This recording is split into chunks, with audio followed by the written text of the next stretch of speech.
पीले दांत वाली बहू। रंजना कभी ब्रश नहीं करती थी। उसे कितनी बार उसके माँ बाप ने डांटा, लेकिन उसका कोई असर उस पर होता ही नहीं था, जिस कारण से उसके दांत पीले पीले हो जाते हैं। शादी के बाद। अरे बहू, वैसे तो तुझ में कोई कमी नहीं है, पर तेरे दांत इतने पीले कैसे हैं बेटा? कैसे मतलब? कोई सर्जरी थोड़ी ना कराई है। वो तो क्या नाम, मैं ब्रश नहीं करती थी तो पीले हो गए। अब क्या करूं? आप कहें तो लाल करवा लूं या फिर काले? यार ये क्या है, क्यों माँ से लड़ रही हो? लड़ रही हूँ? अरे मैं लड़ रही हूँ या ये बोल रही है कि दांत पीले हैं, पीले। अरे तपस्या थोड़ी ना की है इन्हें पीले करने के लिए। बकायदा ब्रश नहीं किया है 20 साल तक, तब जाकर। छी, कैसी बात कर रही हो? ये उस वक्त तो पीले नहीं थे जब हम लोग तुम्हें देखने आए थे। अरे तब साफ करवा लिया होगा डेंटिस्ट के पास जाकर। अब देखो कैसे पीले पीले लग रहे हैं। रंजना सास की तरफ गुस्से से देखती है। फिर शुरू हो गई पीले पीले पीले। अरे पीले तो तब भी थे जब मेरे हाथ का रसगुल्ला उड़ा उड़ा कर खा रही थी और बोल रही थी, लड़की नहीं गुणों का खजाना दे रहे भाई साहब आप। खैर, अब वो लोग करते भी तो क्या करते, पीले दांत वाली बहू पल्ले पड़ी थी तो झेलना तो था ही। एक दिन कीर्तन में रंजना गाना गा रही थी। अरे कमला बहन, माँ का द्वार है, यहाँ तो सब शुद्ध होकर आते हैं, फिर अपनी बहू को ब्रश भी नहीं करवाती तुम। दूर से पीले पीले दांत भक्ति में बाधा उत्पन्न कर रहे हैं। अरे कोई 2 साल के बच्चे थोड़ी ना लेकर आई हूँ मैं बहू बनाकर। अच्छी खासी लड़की है, अरे कैसे करवाऊं ब्रश? ये तो उसे खुद करना चाहिए ना। अब माँ बाप तो इसके जैसे तैसे निपटा दिए, ये नहीं सोचा कि सास कैसे संभालेगी। सास बहू को लेकर घर आ जाती है, लेकिन सोच लेती है कि अब इसे लेकर कहीं नहीं जाएगी। अगले रोज बहू कहती है, अरे क्या हो गया, मंदिर नहीं जाना क्या? कीर्तन का वक्त हो रहा है। मेरी मधुर वाणी से कान्हा जी जागते हैं और सोते हैं। आप तो जानती है ना उनकी भक्ति में कितना मन लगता है मेरा। वो क्या है ना, तबीयत ठीक नहीं लग रही है मेरी, आराम करूंगी मैं। तबीयत ठीक नहीं लग रही? अभी तो मिथुन के गाने पर नाच रही थी आप, और अब बोल रही है कि तबीयत ठीक नहीं लग रही। अरे भक्ति में मन लगा लो सासू माँ, ऊपर जाना है, क्या मुंह दिखाओगी आप? हाँ? सास को बहू की बात पर गुस्सा आ जाता है। मैं क्या मुंह दिखाऊंगी, इसकी चिंता तो ना कर, समझी? अपने मुंह की चिंता कर, जो ये पीले पीले दांत लेकर हर जगह पहुंच जाती है। पता है लोग कितना मजाक बनाते हैं। ना जी ना, मैं नहीं जाना कहीं तेरे साथ। तो ये बात है। कोई ना, मत जाओ, मैं अपने कमरे में ही बैठकर भक्ति कर लूंगी। ऊपर वाला दांत थोड़ी ना देखता है, मन देखता है, भावना देखता है। और अरे बस बस, तू सब कुछ दिखा, बस ये सफेद चमकदार दांत ना दिखाना किसी को, है? जा यहाँ से। बहू को सास की बात का कोई फर्क नहीं पड़ता, वो तो जैसी थी वैसी ही रह जाती है। सुबह नहाकर किचन में खाना बनाना, फिर खाना खाना, कीर्तन भजन करना और सो जाना।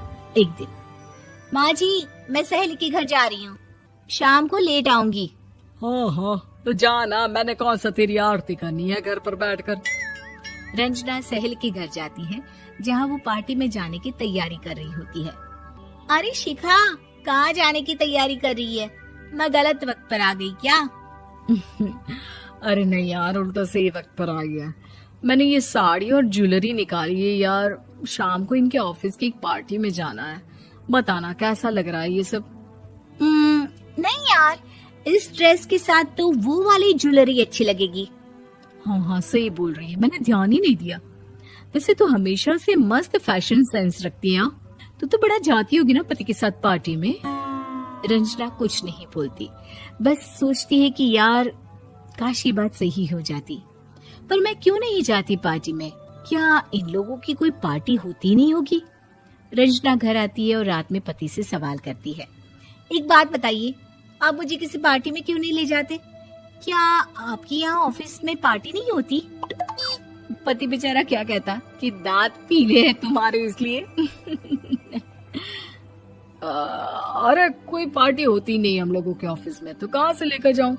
और मार्केट, मॉल, कहीं वीकेंड घूमना, कहीं तो।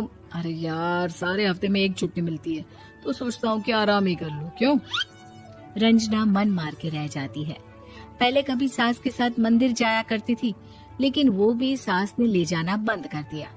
घर बैठी बैठी रंजना बोर हो जाती है।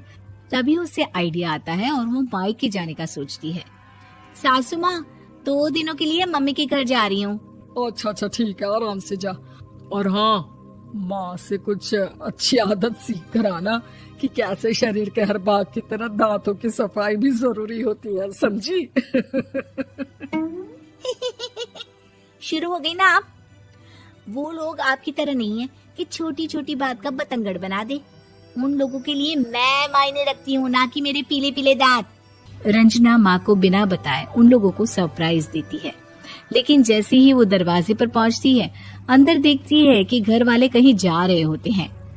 अब माँ, काश रंजना दीदी के दांतों वाली प्रॉब्लम नहीं होती, तो वो भी हम लोगों के साथ चलती ना बुआ जी की बेटी की शादी में।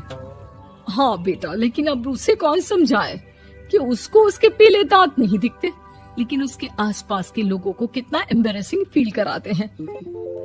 मुझे तो कितनी बार उसके स्कूल की टीचर ने शिकायत की कि उसके साथ कोई लड़की बैठना भी नहीं चाहती, और ना ही कॉलेज में कोई उससे बात करना चाहता था। लेकिन पता नहीं क्यों उसे ये बात समझ में ही नहीं आती। कोई कमी नहीं है उस लड़की में, बस यही कि दांत पीले हैं।